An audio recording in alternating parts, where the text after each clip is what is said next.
with ER, the funny story is, so we saw the pilot, and I loved it. I love the script. I love the pilot. That doesn't always happen, you know. The pilot was spectacular. And I think I had one note, which John Wells didn't listen to, it was about the location of the doctor's apartment. And I said, it looks like he lives in a lower class neighborhood in Chicago, because they had the L in the background. He said, you don't know Chicago very well. There are very nice apartments that are right under the L. I said, all right. So anyway, he left it the way it was, you know, and that literally was the only note. Our test results were huge, right off the bat. NBC, the executives, didn't love it as much as we did. They didn't love the pilot as much as we did. They weren't against it. They claimed our research was out of whack. So they did a test on their own, and their research didn't match up with ours. So we said, all right, I'll tell you what. You come over to where we test it. You bring your executives. We'll retest it. We're that sure of how good it was. And they did that. The result was exactly the same as our first test, which was huge, you know. And then it was about casting. So there were a number of things that I remember about the casting process. One, obviously George Clooney is someone who I had kept under contract, like 4 one-year contracts, and he kept doing pilots and TV shows for us. He did an arc on Sisters, and George was a good friend, and we became very close, and I just believed this guy was a star. You know, he was great looking, he was unbelievably charming, he had a great sense of humor. And, you know, up until ER, he'd been on like 8 failed series. But I said, this guy's got it. You know, once again, it's where my acting abilities came in. I said, this guy's got it. There's something about him that's so appealing. Anyway, George stayed on Warner's all that time. There were 2 scripts that I sent over to George. One was ER, and the other was this series about 2 lawyers in San Francisco.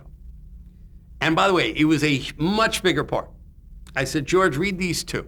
One had been already picked up, which is ER, but he didn't know it. The other, if George wanted to do it, NBC would do it.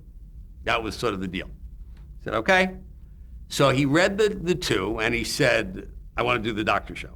I said, really? It's like a quarter of the size. Because if you remember, they were really 6 or 7 equal parts. The other one was like all George, you know. He said, no, this script is fabulous. I want to do Dr. Ross. I want to do that.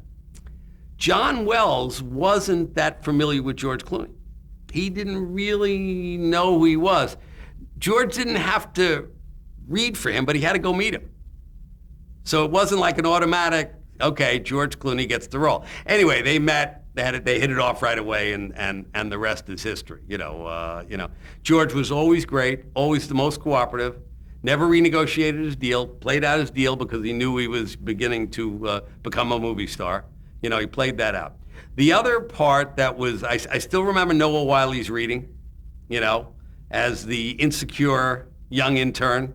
There were like 4 or 5 guys, and he came in and he just wowed us. He was the guy. And Eric LaSalle was also another interesting story, was doing another pilot for us. We were having trouble casting that role. We went over to NBC with an actor who was a decent actor, and I won't remember. I won't mention his name. I do remember what it was, you know. And we had the whole thing cast, and Don O'Meara and I were, you know, and everybody was saying, "Oh yeah, he's fine, he's fine." Don O'Meara and I looked at each other in the room, and to Don's credit, he said, "Wait a minute, you know, I'm not sure, and I could tell Les isn't sure this is the guy." So I said, you're right.